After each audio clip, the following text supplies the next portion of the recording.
A Irani, ação de Ticket Honey 3, no dia 1º de agosto, ela reportou o resultado do segundo trimestre de 2023 e é isso que a gente vai estar analisando aqui. Mas para quem não conhece, a Irani é uma das principais empresas do setor de celulose do Brasil. Ela produz papel para embalagens e embalagens de papel ondulado. Seus produtos são 100% recicláveis. Ela se trata de um small cap, possui um valor de mercado abaixo de 10 bilhões, aqui em 2 bilhões e 500. A fim de comparação, a gente olhando aqui o valor de mercado da líder no setor de celulose do Brasil, que é a Klabin, ela possui um valor de mercado de pouco mais de 25 bilhões de reais. Então, dá para ter uma noção do espaço que a Irani possui de crescimento dentro desse setor. Ela ainda possui unidades em 4 estados, sendo Minas Gerais, São Paulo, Santa Catarina e Rio Grande do Sul. A gente vai estar olhando agora o resultado do segundo trimestre da Irani.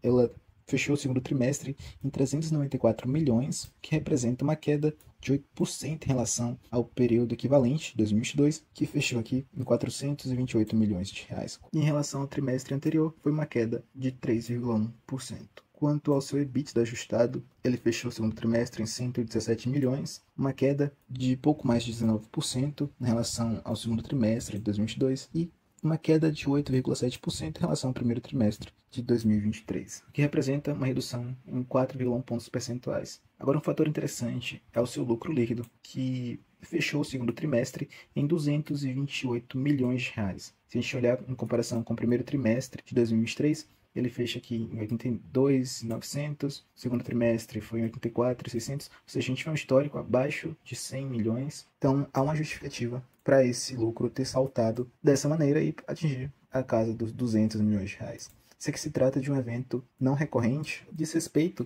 ao crédito de PIS e COFINS sobre aquisições de aparas. A empresa tinha comunicado ao mercado no dia 19 sobre esse crédito através desse fato relevante, onde ela trata dessa decisão judicial, que foi favorável à companhia, reconhecendo o direito ao crédito. Outra questão interessante é que a companhia ainda traz esse fato relevante ao destino que ela vai dar para esse crédito. E ela traz aqui: sua utilização deverá ocorrer nos próximos 2 anos via compensação com tributos. Ou seja, esse valor ele vai ser utilizado para estar amortizando a dívida da companhia. E essa é uma ótima decisão, já que em 2021 a dívida estava em 892 milhões de reais e no segundo trimestre de 2023 ela tem um salto de 1 bilhão 843. Há uma justificativa para esse salto na dívida líquida da companhia e a gente vai estar vendo mais para frente. E um ponto que a gente tem que olhar com cuidado em relação à dívida da companhia é o seu indicador de dívida líquida sobre o EBITDA ajustado, justamente porque ele é de extrema importância na hora de estar realizando a remuneração dos acionistas. No estatuto social da companhia, nessa parte de diretrizes, onde ela rege a questão da remuneração dos acionistas, ela traz que a distribuição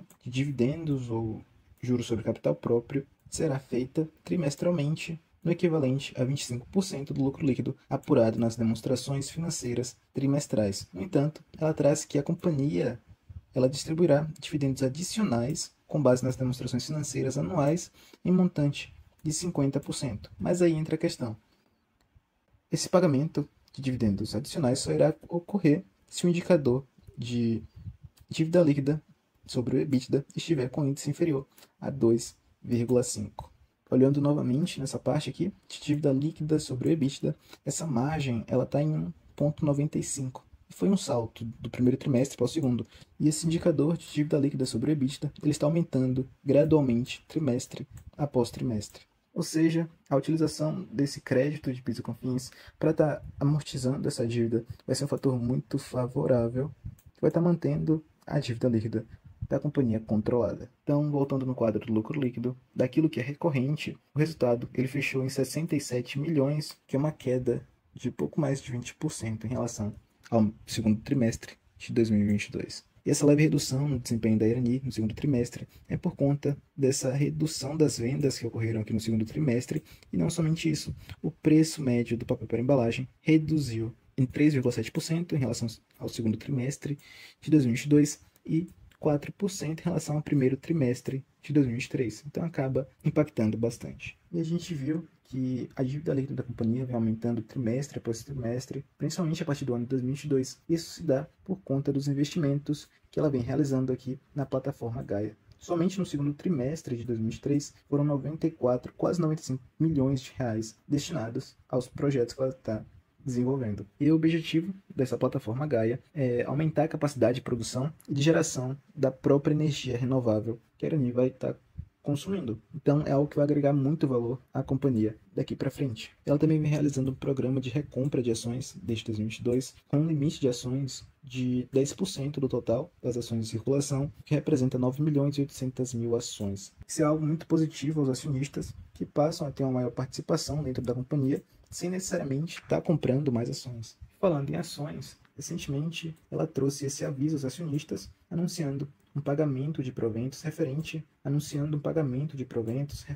ao resultado do segundo trimestre. O pagamento vai estar acontecendo aqui no dia 23 de agosto, no valor unitário de 22 centavos. Como se trata de dividendo, é isento de imposto de renda, então não vai ser descontado nada. Esse vai ser o valor líquido que vai estar caindo na conta da sua corretora. E a data limite de compra aconteceu aqui no dia 8 de agosto. Então, olhando o ativo da Irani, ela está acumulando uma valorização de 56% nos últimos 12 meses, já está cotada aqui a 10,39 e um PL de 5,19. PVP não é tão interessante para estar olhando uma empresa do setor de celulose, então a gente vai estar ignorando aqui. Dividend yield, sim, a gente tem que levar em consideração. Ele tá com um acumulado de 8,49, que é um dividend excelente. A empresa tem remunerado bastante os acionistas e a gente pode ver esse crescimento no dividend yield ano após ano, principalmente no valor que é pago aos acionistas. Em 2020, o que foi distribuído foi cerca de 7 centavos por ação.